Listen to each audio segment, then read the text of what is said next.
Assalamualaikum warahmatullahi wabarakatuh.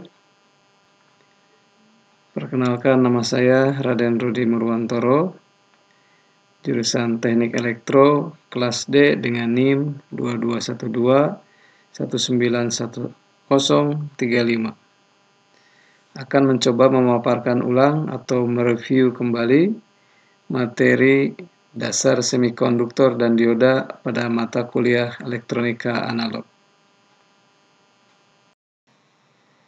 Dasar semikonduktor dan dioda. Baik, pertama-tama kita akan coba membahas dulu semikonduktor ya. Di mana semikonduktor mempunyai definisi adalah bahan yang memiliki nilai hambatan jenis atau rho antara konduktor dan isolator, yakni sebesar 10⁻⁶ sampai dengan 10⁻⁴ ohm meter. Di mana perbandingan hambatan jenis konduktor, semikonduktor, dan isolator bisa kita lihat pada tabel di bawah ini. Pada tabel di bawah ini terdapat 3 bahan, yaitu tembaga, silikon, dan gelas. Di mana bahan tembaga mempunyai hambatan jenis 1,7 dikali 10⁻⁻8 yang bersifat konduktor. Lalu silikon pada 300 derajat Kelvin mempunyai hambatan jenis 2,3 dikali 10⁻³ dan sifatnya sebagai semikonduktor. Lalu bahan terakhir adalah gelas yang hambatan jenisnya 7,0 dikali 10⁻⁶ dan sifatnya sebagai isolator.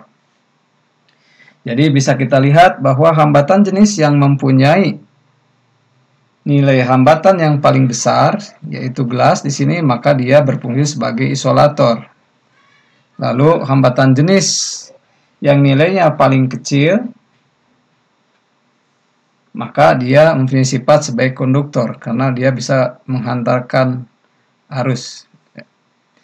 Lalu semikonduktor berada di antara konduktor dan isolator, jadi ada di tengah-tengah posisinya.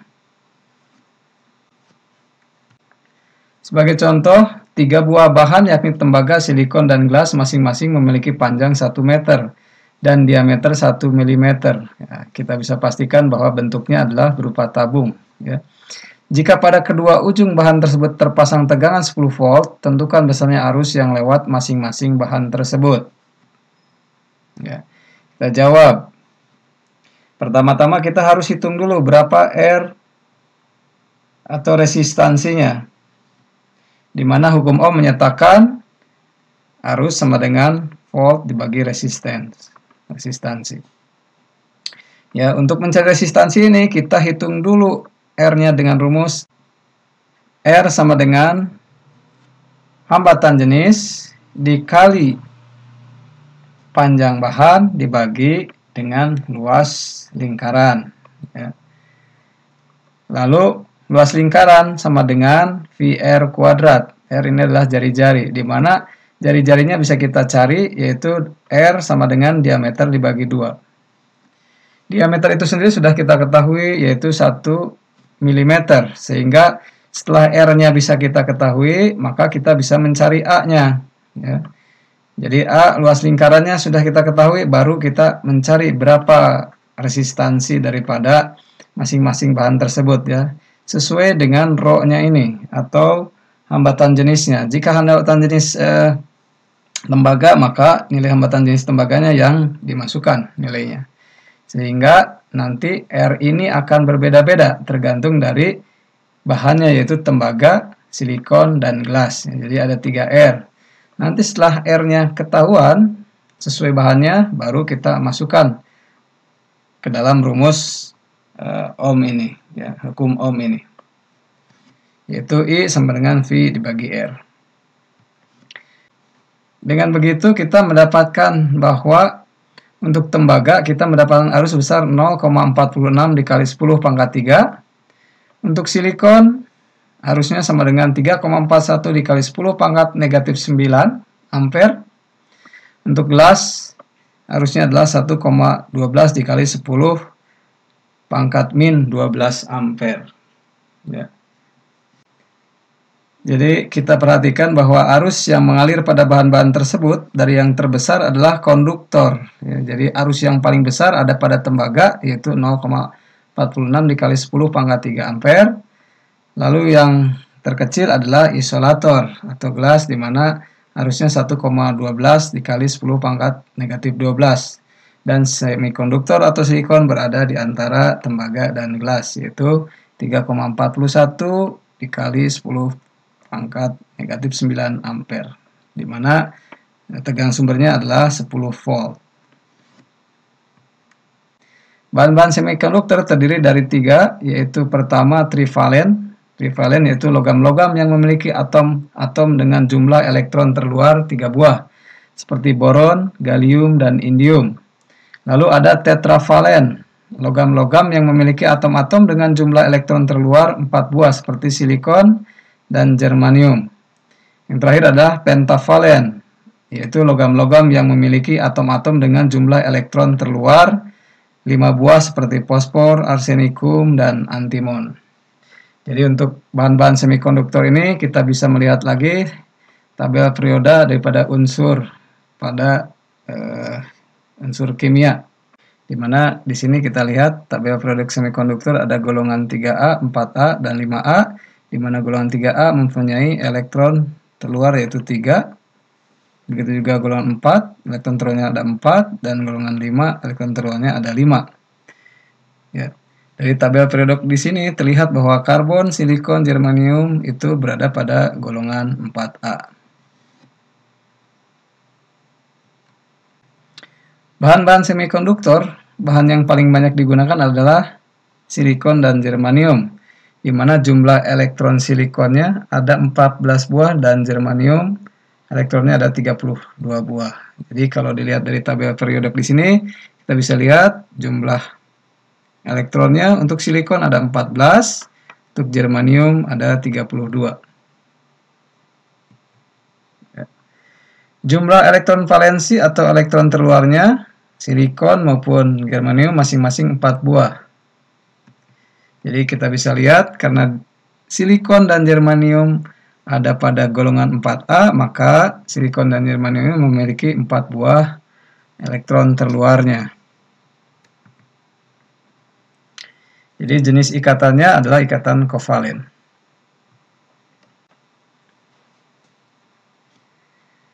Jenis semikonduktor secara sifat terbagi dua, yaitu jenis semikonduktor intrinsik dan jenis semikonduktor ekstrinsik. Untuk jenis semikonduktor intrinsik merupakan konduktor murni dan tidak cacat, seperti contohnya silikon murni. Ya, atau intrinsik sendiri artinya murni. Ya, jadi kita bisa lihat di sini visualisasi 3 dimensinya bahwa silikon ini mempunyai 4 elektron terluar. Ya, ini ikatan kovalennya. Elektron valensinya ada 4. Ya. Ini pas visualisasi 2 dimensinya, di mana ini merupakan struktur kristal daripada silikon. Pada semikonduktor intrinsik, pada suhu yang sangat rendah, maka kita bisa mendapati bahwa semua elektron berada pada ikatan kovalen. Lalu tidak ada elektron bebas atau tidak ada pembawa muatan sehingga bersifat sebagai isolator. Ya, jadi pada suhu yang sangat rendah, maka elektronnya berada pada ikatan kovalen. Artinya dia memang tidak kemana-mana, ya, masih dalam ikatan kovalen. Ya, jadi 4 elektron terluar, ikatan kovalen seperti itu. Sehingga dan tidak ada elektron bebas atau tidak ada pembawa muatan sehingga bersifat sebagai isolator. Dan ini stabil sekali, ya, tidak ada tidak ada elektron bebas, ya. Dan tidak ada pembawa muatan sehingga bersifat sebagai isolator di sini. Jadi stabil semuanya, ikatan kovalennya ada 4, elektron valensinya ada 4. Semikonduktor intrinsik pada suhu kamar ini sangat berbeda dengan pada suhu yang sangat rendah. Ya, untuk suhu kamar, agitasi termal menyebabkan beberapa elektron valensi keluar dari ikatan kovalen menjadi elektron bebas sebagai pembawa muatan negatif. Munculnya elektron bebas diikuti dengan terbentuknya hole atau lubang sebagai pembawa muatan positif, dan peristiwa tersebut disebut pembangkitan atau generation. Jika dipasang beda potensial, terjadi aliran arus sebagai konduktor dengan konduktansi rendah. Lalu di sini bisa kita lihat sifat bahan silikon dan germanium, ya, sifatnya seperti nomor atom, berat atom, kerapatan, konstanta, dan lain-lainnya. Jadi kita bisa lihat spesifikasi daripada sifat daripada silikon dan germanium berdasarkan kriteria yang ada pada tabel ini. Pembawa muatan pada semikonduktor intrinsik. Di sini bisa kita lihat gambar semikonduktor intrinsik, ya, di mana ada elektron bebas. Di sini ada elektron bebas. E1 yang bergerak keluar dari ikatan kovalennya. Dan ada lubang putih yang ditinggalkan atau yang namanya hole. Dan peristiwa ini disebut sebagai generation. Jenis semikonduktor yang kedua adalah semikonduktor ekstrinsik atau buatan. Semikonduktor ekstrinsik adalah semikonduktor yang memperoleh pengotoran atau penyuntikan atau doping oleh atom asing. Ya. Bisa kita lihat di sini bahwa semikonduktor ekstrinsik itu terbagi dua menjadi semikonduktor tipe N dan semikonduktor tipe P. Di mana untuk tipe N pengotoran oleh atom pentavalen, ya, seperti fosfor, arsenikum, dan antimon. Ya. Di mana elektron terluarnya adalah 5. Atom pengotornya disebut sebagai atom donor. Ya. Lalu pembawa muatannya adalah elektron. Untuk semikonduktor tipe P, pengotorannya oleh atom trivalen, seperti boron, gallium, dan indium, di mana elektron valensinya adalah 3. Atom pengotornya disebut atom akseptor, sedangkan pembawa muatannya disebut hole. Jadi, bahan semikonduktor murni, kita mau doping dengan arsenikum, fosfor, atau antimon, maka semikonduktor tersebut berubah menjadi tipe N. Atau semikonduktor tersebut didoping oleh boron, gallium, atau indium, maka semikonduktor tersebut berubah menjadi tipe P. Jadi, tujuan doping tersebut adalah meningkatkan konduktivitas semikonduktor dan memperoleh semikonduktor dengan hanya satu pembawa muatan elektron atau hole saja. Ya. Jadi tujuan doping itu adalah meningkatkan konduktivitas semikonduktor, di mana konduktivitas adalah kemampuan suatu bahan dalam menghantarkan arus listrik.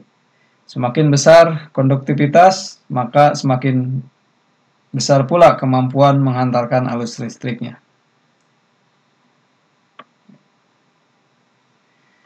Jadi perbandingan dopingnya itu sendiri yaitu atom dopan berbanding dengan atom murni sama dengan 1 berbanding 10 pangkat 6 sampai dengan 10 pangkat 8. Di mana dopan adalah atom pengotor. Atom-atom dopan pada semikonduktor tipe N adalah atom-atom pentavalen dan dinamakan atom donor. Sedangkan pada semikonduktor tipe P trivalen dan dinamakan atom akseptor.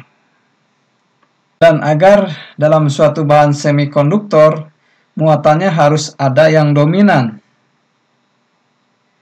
bisa elektron atau hole-nya. Makanya didoping supaya ada salah satu yang dominan, apakah hole atau elektronnya. Kalau tidak didoping, maka semikonduktor tersebut dalam keadaan seimbang. Semikonduktor tipe N. Elektron bebas sebagian besar terjadi karena doping dan sebagian kecil lainnya bersama hole karena generation akibat agitasi termal atau perubahan suhu. Elektron bebas menjadi pembawa muatan mayoritas dan hole sebagai pembawa muatan minoritas. Pada semikonduktor tipe N ini, mayoritasnya adalah elektron bebas karena didoping. Seharusnya ikatan valensinya adalah 4 ya. Di sini menjadi bertambah menjadi 5 ya karena didoping. Maka muatan dominannya adalah elektron. Untuk semikonduktor tipe P, Hall sebagian besar terjadi karena doping dan sebagian kecilnya bersama elektron bebas karena generation akibat agitasi termal atau perubahan suhu. Hall menjadi pembawa muatan mayoritas dan elektron bebas sebagai pembawa muatan minoritas. Jadi di sini ikatan kovalennya harusnya adalah positif 4 ya, atau 4. Tapi di sini 3 dan di sini terjadi Hall.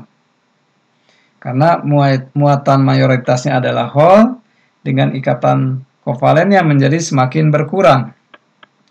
Sehingga nanti mayoritasnya adalah Hall, bukan elektron bebasnya. Di sini bisa kita lihat piranti semikonduktor. Ya, beberapa piranti semikonduktor yaitu dioda pertemuan P dan N, transistor, termistor, silicon control rectifier, dan IC. Ya, jadi macam-macam piranti yang bisa dibuat dari semikonduktor. Dioda pertemuan PN. Dioda adalah kelompok dasar yang menggunakan bahan semikonduktor ekstrinsik P dan N ya. Suatu pertemuan PN adalah kristal tunggal semikonduktor yang pada satu sisinya mendapat penyuntikan atom akseptor dan pada sisi yang lain mendapat penyuntikan atom donor. Pertemuan PN merupakan blok bangunan dasar atau basic building bagi piranti semikonduktor. Pertemuan di sini adalah merupakan sambungan atau ditempelkan atau disambungkan ya. Jadi pertemuan PN merupakan blok bangunan dasar basic building block bagi piranti semikonduktor. Dioda pertemuan PN pada kedua sisinya dilekatkan logam atau metallurgical bond sehingga terdapat dua ujung logam yang merupakan terminal atau elektrode, yaitu anode pada sisi P dan katode pada sisi N. Ya, bisa kita lihat di sini. Di sini ada kristal tunggal semikonduktor. Jika kita doping dengan atom-atom akseptor, maka dia berubah menjadi tipe P. Atau kristal tunggal semikonduktor kita doping dengan atom donor, maka dia berubah menjadi tipe N. Jadi dioda pertemuan PN. Ya. Dioda pertemuan PN adalah dioda yang tersusun dari tipe P dan tipe N. Ya. Dipertemukan atau ditempelkan di sini. Di mana di ujungnya kita pasang logam dan kita pasang kawat. Ya. Untuk tipe P kita sebut dengan anoda, ujung kawat pada tipe N kita sebut sebagai katoda. Jadi untuk anoda sendiri, ini bentuk jadinya terlihat bahwa wilayahnya lebih lebar dibanding katoda. Lalu untuk simbolnya sendiri adalah seperti anak panah, tetapi di sini ada garis vertikal, ya, di mana anak panah ini menunjukkan arah daripada arus dari anoda atau positif menuju ke katoda. Di sini terdapat garis vertikal sebagai barier, ya, sebagai penyearah arus dari anoda menuju katoda, dan dari katoda tidak bisa mengalir menuju ke anoda. Jadi ini adalah cara kerja dioda sebagai penyearah, ya. Pertemuan PN terbuka. Di sini terdapat jenis P. Lalu terdapat juga jenis N, dan di sini terdapat lapisan pengosongan atau bidang pertemuan. Untuk jenis P, maka pembawa muatannya adalah Hall. Untuk jenis N, pembawa muatannya adalah elektron. Atom-atom yang mengandung Hall dapat digambarkan sebagai ion-ion negatif karena kekurangan elektron. Jadi Hall ini dapat kita gambarkan sebagai ion-ion negatif karena kekurangan elektron. Dan atom-atom yang kelebihan elektron sebagai ion positif. Ya. Ion-ion akseptor adalah ion-ion negatif dan ion-ion donor adalah ion-ion positif. Ini adalah bentuk konfigurasi daripada atom-atom yang ada pada dioda. Biasanya kalau kita mempertemukan tipe P dan N ini, nanti akan muncul di tengah-tengahnya adalah lapisan pengosongan, di mana terjadi pertemuan antara ion positif dan ion negatif. Jadi, untuk jenis N sendiri adalah tersusun dari ion-ion atau atom donor yang muatan dominannya adalah elektron. Sedangkan untuk jenis P tersusun dari ion-ion negatif atau dominannya adalah hole atau akseptor. Jadi saat P dan N dipertemukan pada lapisan pengosongan, maka terjadi difusi elektron ke arah P dan difusi hole ke arah N. Ya, bisa kita lihat. Jadi pada saat P dan N dipertemukan, maka akan terjadi difusi elektron ke arah P, dan difusi hole ke arah N. Ya, sehingga menimbulkan arus difusi ke kanan atau searah dengan arah hole. Ya, difusinya ke kanan searah dengan arah hole menuju ke jenis N. Ya. Kenapa? Karena arus dan elektron arahnya pasti akan berlawanan. Ya. Antara arus dan elektron arahnya selalu berlawanan. Lalu terjadi rekombinasi atau penggabungan di sekitar bidang pertemuan sehingga elektron dan hole-nya lenyap. Ya, jadi terjadi rekombinasi di sini antara hole dan elektronnya.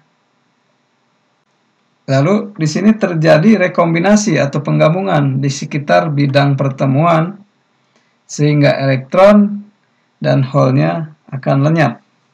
Di sekitar bidang pertemuan tidak terdapat pembawa muatan, disebut daerah pengosongan atau depletion region. Jadi arus listrik dan elektron arahnya itu berlawanan. Lalu maksud dari bidang pengosongan ada karena ada proses rekombinasi elektron dan hole.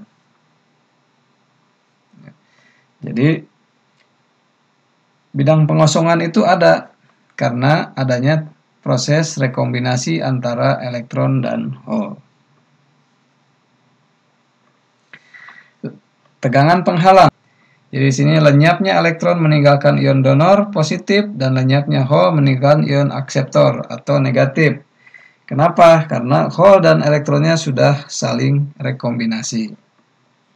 Adanya ion positif dan negatif menyebabkan adanya medan listrik sehingga ada tegangan, disebut tegangan kontak atau tegangan penghalang atau barrier potensial, sehingga menimbulkan arus drift ke kiri atau ke tipe P. Karena pertemuan PN ini terbuka, maka ada kesetimbangan antara arus drift dengan arus difusi. Ya, jadi arus drift mengarah ke kiri, arus difusi mengarah ke kanan, sehingga ketemu dan menjadi ada kesetimbangan di antara arus drift dan arus difusi. Atau hole dan elektron saling mengisi.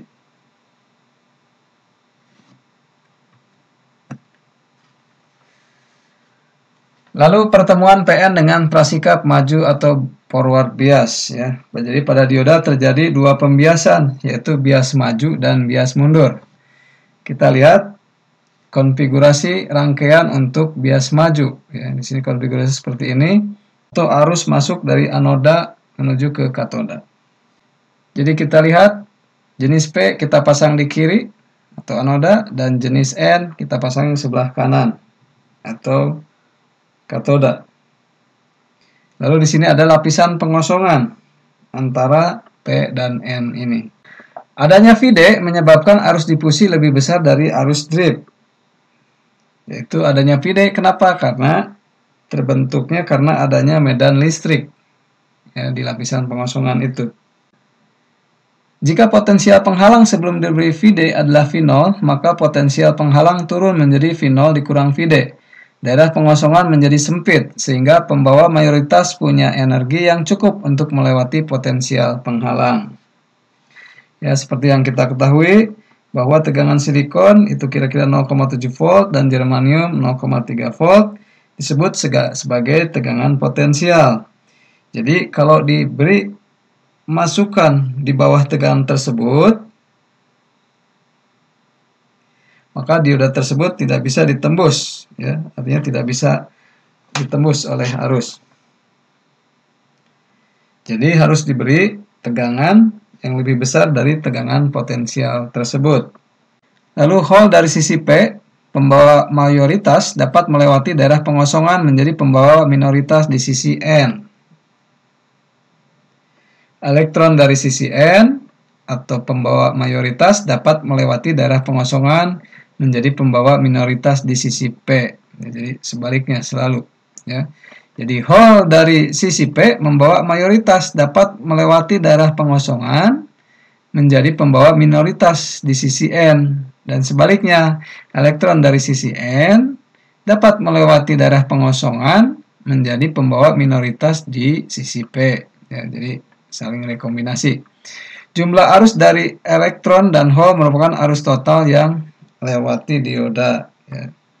Jadi arus yang masuk dari anoda akan menghasilkan, ya, arus yang masuk dari anoda akan menghasilkan arus yang keluar dari katoda, yaitu arus dari hasil pergerakan hole dan elektron menuju ke jenis P dan N, ya. Jadi seperti tadi, ya, hole dari sisi P yang ini, lalu hole dari sisi N. Jadi arus masuk belum tentu sama dengan arus dioda.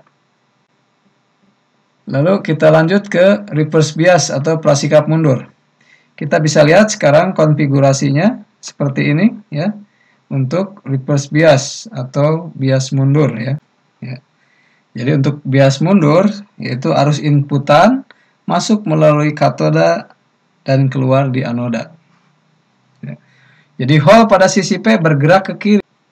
Elektron pada sisi N bergerak menuju ke kanan, sehingga daerah pengosongan menjadi melebar. Potensial penghalang menjadi V0 ditambah Vd, dan tidak ada arus lewat bidang pertemuan. Ya, jadi untuk reverse bias, maka lapisan pengosongannya itu semakin melebar. Ini berbeda dengan forward bias, di mana lapisan pengosongannya menjadi semakin sempit, ya, sehingga arus bisa melewati. Karena daerah pengosongan pada dasarnya merupakan semikonduktor intrinsik atau alami, yang kita sebut tadi ada silikon, ya, silikon murni yang belum didoping. Agitasi termal dapat menyebabkan terjadinya generation sehingga muncul pasangan elektron dan hole pada daerah ini. Pengaruh medan listrik yang terpasang terhadap adanya elektron dan hole di daerah pengosongan menyebabkan terjadinya arus yang arahnya dari katoda ke anoda dan disebut arus balik saturasi yang besarnya 10 pangkat negatif 8 sampai dengan 10 pangkat negatif 14 ampere. Dan di sini bisa kita lihat grafik arus dari diodanya, ya, di mana di sini ada grafik untuk forward bias, ada untuk reverse bias, ya. Pada forward bias, ketika diberikan tegangan 0 dari 0, ini masih rata dan akan naik lalu stabil di 0,7 volt. Karena tegangan masuknya sudah melebihi batas potensial tegangannya, yaitu 0,7 volt. Jadi ini 0,7 volt adalah tegangan potensial pada silikon. Lalu untuk grafik pada reverse bias, ya, atau pembiasan mundur, ini akan selalu 0. Di sini akan selalu 0, flat, rata, kecuali supaya tegangannya terlalu besar atau sama dengan 100 volt. Ya, jadi dioda bisa mengalirkan arus dari katoda ke anoda jika terjadi kondisi breakdown, namanya kondisi breakdown, di mana tegangan yang masuknya sangat besar sekali, terlalu besar. Artinya bahwa dioda tersebut dinyatakan rusak karena tidak lagi bisa berfungsi sebagai penyearah.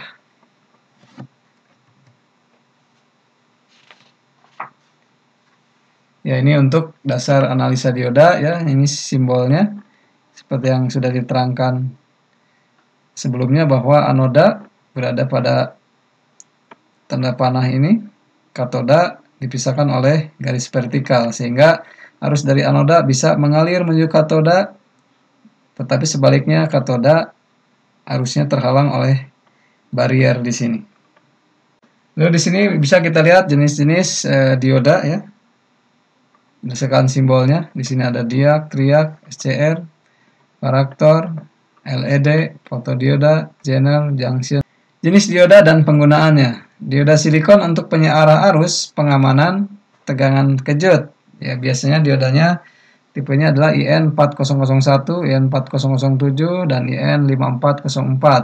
Lalu ada dioda Zener untuk mengatur tegangan Zener sebesar 6,2 volt dan Zener untuk mengatur tegangan sebesar 3,2 volt. Di situ juga ada dioda bridge untuk penyearah gelombang penuh pada rangkaian satu daya atau power supply, yaitu BC4 yaitu B40C800 kiprok pada kendaraan bermotor. Lalu ada juga LED atau light emitting dioda sebagai lampu indikator ya, di mana konsumsi arus rendah 5 mA dan long lifetime yaitu pada 1,5 sampai 3 volt. Lalu di sini bisa kita lihat adalah rangkaian dioda ya. Rangkaian dioda seperti ini. Jadi garis beban dari gambar dengan menggunakan hukum tegangan Kirchhoff atau Kirchhoff Law Voltage, maka diperoleh V sama dengan V input dikurang I dikali RL ya. Dengan RL adalah tahanan beban. Karena ada dua variabel yang belum diketahui nilainya yaitu V dan I, diperlukan satu petunjuk lagi yaitu karakteristik dioda.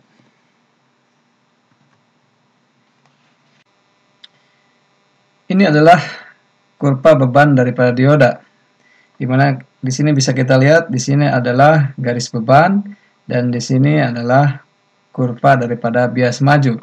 Garis beban melewati titik I sama dengan 0, titik potong V adalah V sama dengan VI. Jadi di sini jika I-nya sama dengan 0, ketika VI sama dengan V-nya gitu ya.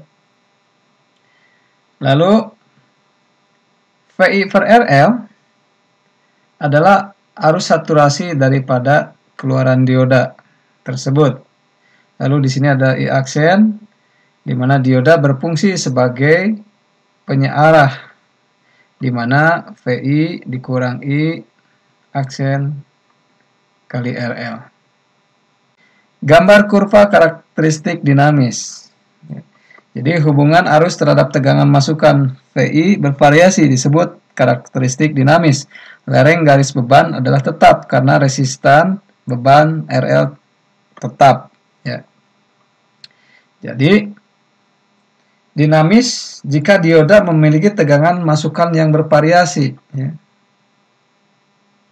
Misalnya tegangan VI naik menjadi VI aksen, ya. Dari VI naik menjadi VI aksen, sehingga kurvanya akan bergeser dari A, ya, dari A ini kurvanya menjadi A aksen, ya. Dan seterusnya. Model dioda adalah model matematisnya ya, yaitu yang dianalisa berapa arus diodanya, arus yang masuk pada dioda dan keluarannya itu belum tentu sama dengan arus masuk ya. Jadi pendekatannya ada 3. Kita mulai dengan pendekatan pertama atau disebut dengan dioda ideal. Pada keadaan forward bias, dioda dianggap sebagai saklar tertutup karena hambatan pada dioda dianggap bernilai 0 ya. Padahal pada aslinya semikonduktor itu mempunyai hambatan dalam yang sesuai dengan bahannya ya. Lalu pada keadaan reverse bias, dioda dianggap sebagai saklar terbuka karena hambatan pada dioda dianggap bernilai tak terhingga ya. Jadi kita bisa lihat pada pendekatan pertama pada forward bias, dioda dianggap sebagai saklar tertutup. Ya, ini gambar rangkaiannya, ini model forwardnya bahwa dioda kita anggap sebagai saklar tertutup karena hambatan pada dioda dianggap bernilai 0. Lalu untuk reverse bias, rangkaian seperti ini, arus inputannya masuk ke katoda, ya, dimana untuk model pendekatannya adalah dioda tersebut dianggap sebagai saklar terbuka, ya, karena dianggap hambatannya bernilai tak terhingga. Ya. Dengan begitu karakteristik sesungguhnya untuk bias maju yaitu mulai dari 0, ya, kurvanya mulai dari 0, lalu mulai naik sampai nanti statis pada tegangan potensialnya, ya, pada tegangan potensial semikonduktornya. Dan pada karakteristik model pendekatan 1 pada reverse bias atau bias mundur, kita lihat dia akan di 0 terus, ya, karena seperti saklar terbuka tadi, dianggap bernilai tak terhingga. Model dioda untuk pendekatan kedua. Seperti yang sudah dijelaskan sebelumnya bahwa fenomena elektron dan hole, bahwa di bagian lapisan pengosongan akibat terjadinya rekombinasi, elektron dan hole menyisakan ion positif dan ion negatif yang akan menimbulkan medan listrik. Dan medan listrik itu juga akan menimbulkan tegangan yang disebut sebagai tegangan potensial atau tegangan pelindung, ya, yaitu pada silikon 0,7 dan germanium 0,3 volt. Ya, jadi pada keadaan forward bias, dioda dianggap sebagai sumber tegangan sebesar pi gamma, ya, untuk silikon 0,7 volt dan untuk germanium 0,3 volt. Jadi untuk pendekatan kedua, dioda bisa dikatakan atau dianggap sebagai sebuah sumber tegangan. Ya. Jadi bisa kita lihat pada forward bias atau bias maju, pada rangkaian seperti ini, inputan masuk daripada positif atau anoda ke katoda, ya. Dan model pendekatannya bahwa dioda diganti menjadi sumber tegangan dan arahnya berlawanan dengan sumber tegangan input sehingga akan saling mengurangi, ya. Jadi untuk rangkaian forward bias kita lihat seperti ini. Lalu diodanya yang untuk pendekatan pertama itu sebagai saklar tertutup sekarang diganti menjadi sebuah sumber tegangan, ya. Tetapi untuk reverse bias itu rangkaiannya seperti ini, dan model reverse bias pendekatannya adalah tetap saklarnya dianggap, dioda dianggap sebagai saklar terbuka yang dianggap bernilai tak terhingga, ya. Untuk karakteristik sesungguhnya pada forward bias itu sama dengan karakteristik pada pendekatan pertama, yaitu mulai dari 0, ya, naik, mulai dari 0 naik sampai nanti statis di tegangan potensialnya. Sedangkan untuk karakteristik model pendekatan kedua itu tetap di 0 terus karena seperti saklar terbuka yang ditunjukkan pada model reverse bias ini. Lalu yang terakhir adalah pendekatan ketiga yang dianggap paling sesuai dengan kenyataan atau real, ya. Jadi pada keadaan forward bias dioda dianggap sebagai sumber tegangan sebesar pi gamma untuk silikon 0,7 volt atau 0,6 volt dan pi gamma untuk germanium sama dengan 0,2 volt atau 0,3 volt dengan resistansi forward atau RF yang dipasang secara seri, ya. Pada keadaan reverse bias dioda dianggap sebagai resistensi reverse. Jadi bisa kita lihat pada rangkaiannya, forward bias sama, ya, anoda ke katoda. Lalu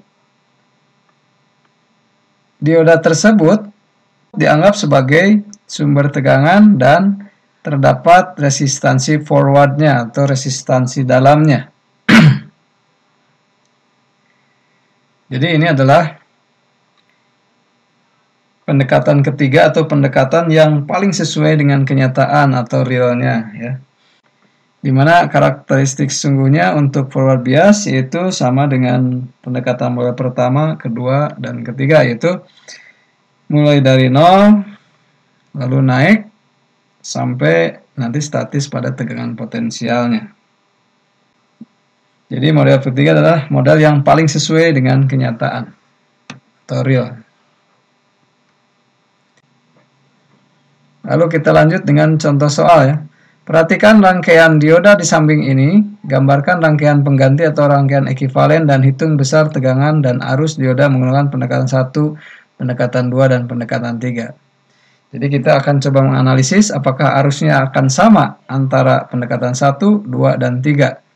Ya, di mana di sini ada V inputnya sebesar 10 volt. Untuk dioda resistansi forwardnya sebesar 2,5 ohm. Dan RL-nya sebesar 100 ohm. Baik, kita akan coba jawab untuk pendekatan pertama. Ya.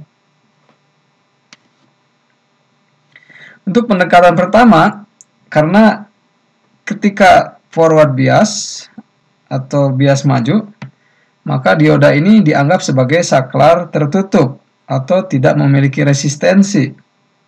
Sehingga arus yang dihitung yaitu arus ID-nya adalah V input dibagi RL sama dengan 10 volt dibagi RL-nya yaitu 100 ohm dan dapat diketahui ID-nya adalah 0,1 ampere.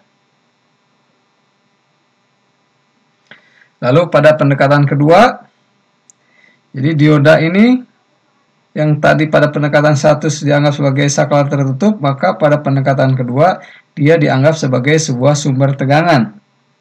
Jadi kita lihat arahnya berlawanan dengan tegangan inputannya ya. Jadi karena berlawanan, maka tegangan input masuk ke anoda, ya. Sedangkan tegangan mengarah ke V input, ya.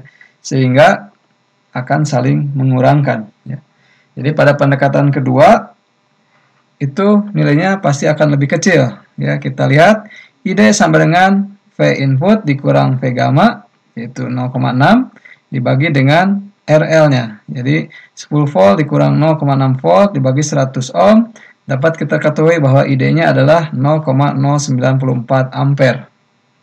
Ya, jadi untuk pendekatan kedua, arusnya itu lebih kecil ya daripada pendekatan pertama yang disebut dengan pendekatan ideal yang pertama ya, karena saklar dianggap saklar tertutup.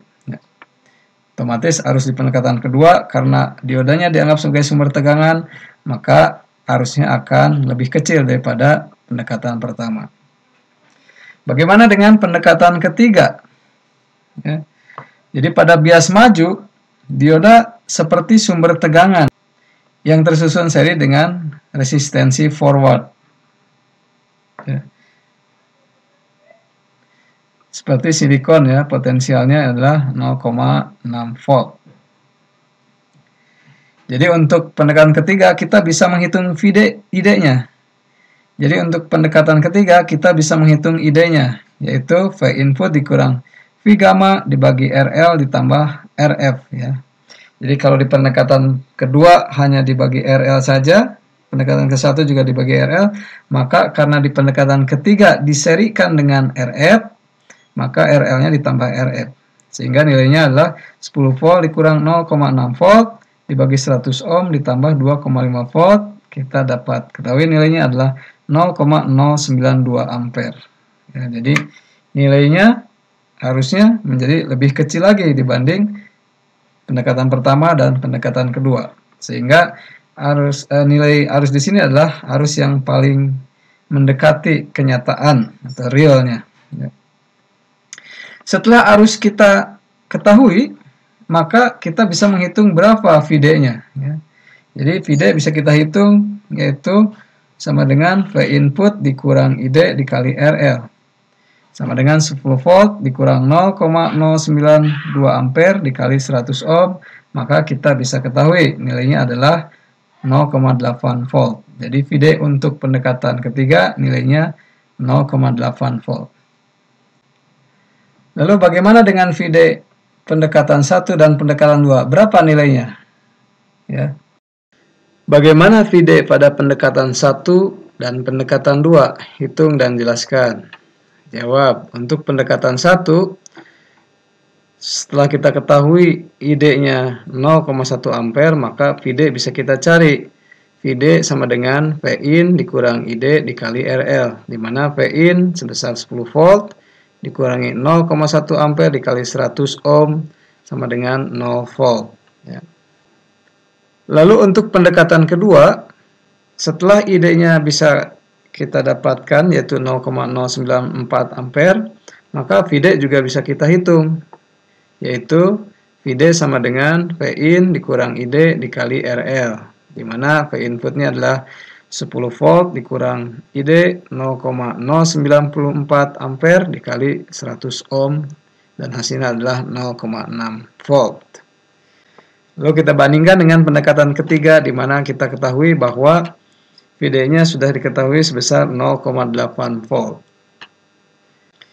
Jadi kesimpulannya adalah pada pendekatan ke-1, nilai daripada tegangannya adalah 0 volt. Dianggap diodanya sebagai saklar tertutup atau dianggap sebagai tegangan ideal dioda untuk pendekatan ke-1. Lalu untuk pendekatan kedua, yang pada pendekatan ke-1 dianggap sebagai saklar tertutup, sekarang dianggap sebagai sumber tegangan. Ini adalah 0,6 volt. Ya, jadi ada nilai yang bisa kita dapatkan setelah dioda dianggap sebagai sumber tegangan. Jadi untuk pendekatan ketiga, kita dapatkan nilai 0,8 volt. Kenapa? Karena pada pendekatan ketiga, dioda dianggap sebagai sumber tegangan yang diserikan dengan resistensi forward, di mana ini adalah dianggap sebagai nilai yang paling sesuai dengan kenyataan atau real. Mungkin itu saja yang bisa saya simpulkan. Mohon maaf jika masih terdapat banyak kesalahan. Terima kasih atas perhatiannya. Assalamualaikum warahmatullahi wabarakatuh.